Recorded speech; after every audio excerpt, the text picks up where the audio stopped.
Now there's philosophers to talk about this, but supposing you're walking along the dark night and you see a rope, but it's just, it looks like it's moving, so you think it's a snake.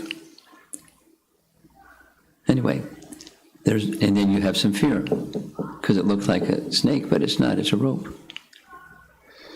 So I'm going to tell a little Chinese farmer story that exhibits this. And the story starts like this. Once upon a time, there was a Chinese farmer.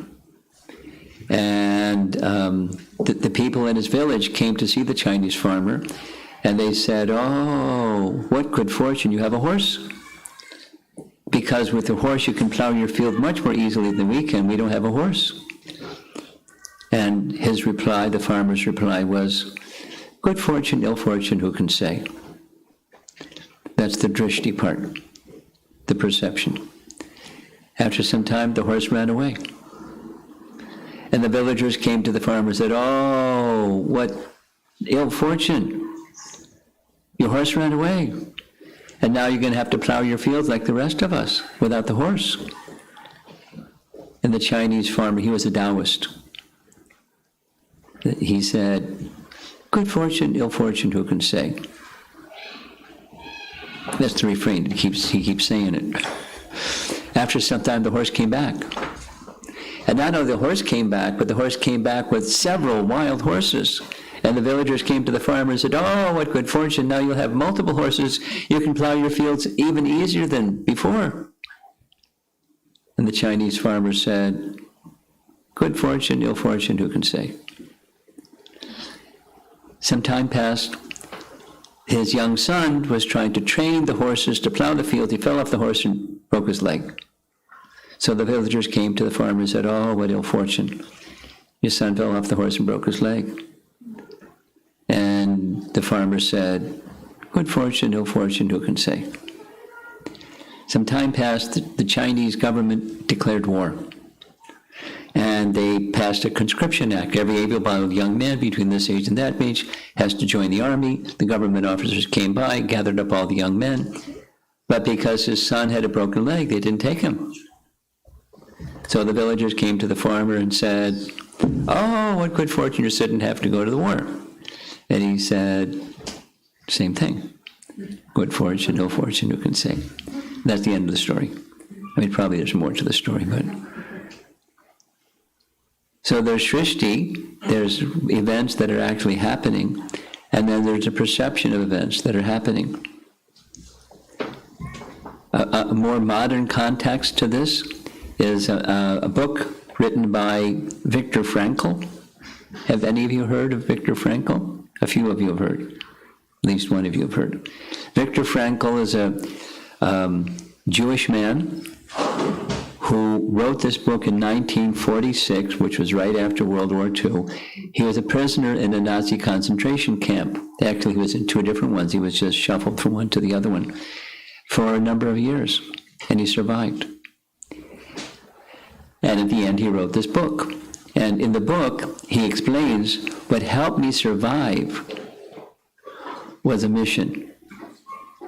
By profession, he was a psychiatrist, and he wanted to help people who are in very difficult situations and not be worn down by the circumstance, the drishti part, the perception of the very, very unfortunate circumstance. And who could have a more unfortunate circumstance than being in a concentration camp? The description, well, there's a lot of details, but every day around a certain time, the soldiers would come, rattle the chain on the outside of the door, because they had their prison cell with a little corrugated box.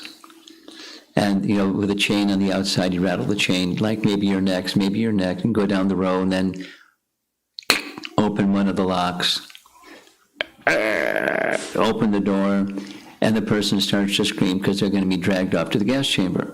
And everybody hears the person screaming. And wonder, maybe there is the next day. And this is a daily thing. So that's not a nice situation. So he survived, he says, because he wanted to be in service to others to help them overcome the emotion of a circumstance they have no control over.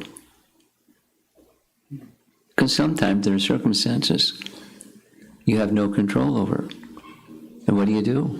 You can panic, you can scream, you can do different things.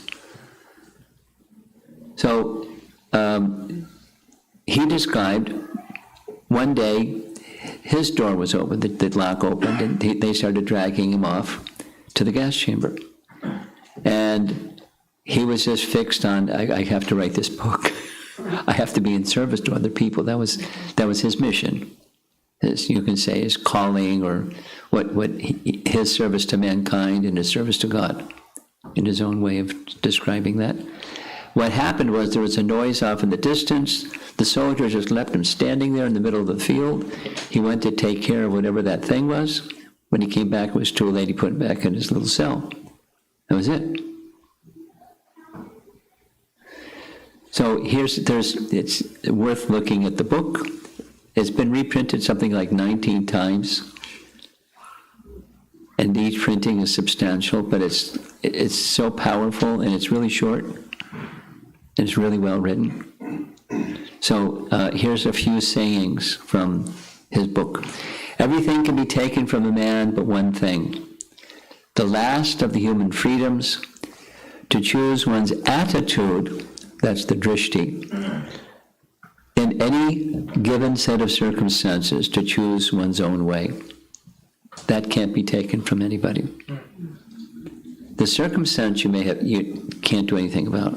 Some circumstances you can't. But you still have freedom.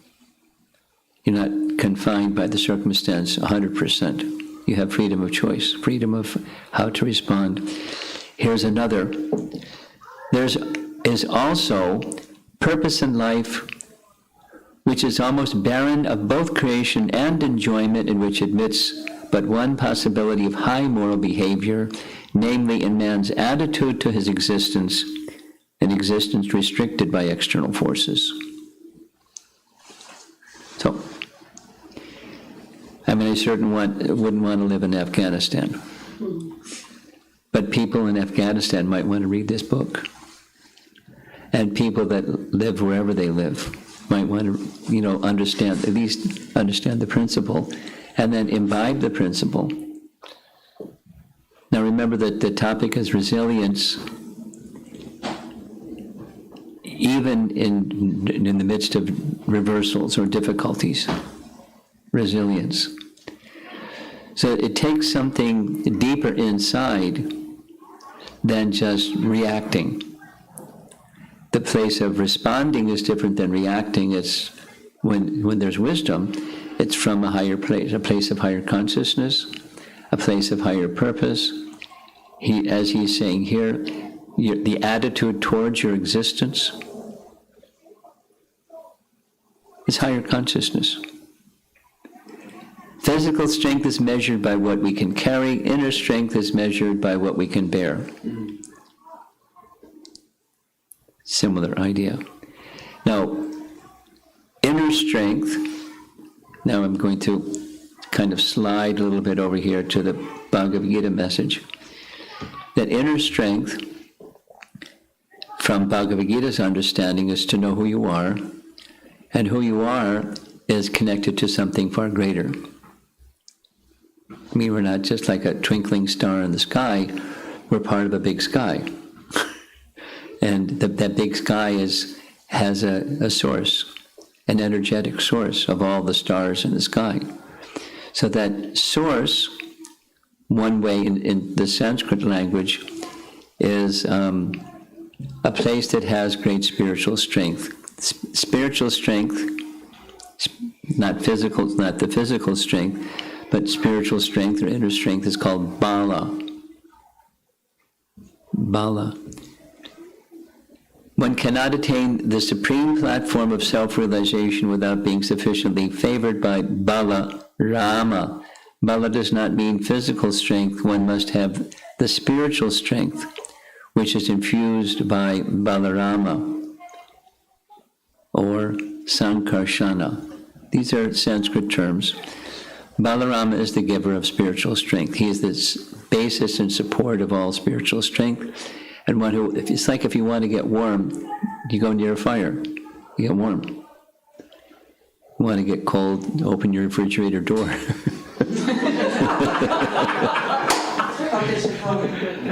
Or turn on the air conditioner, or turn on the fan, or, you do something, that which is cooling, you go to that which is cooling if you want cool. So if you want spiritual strength, you go to that which is the source of spiritual strength.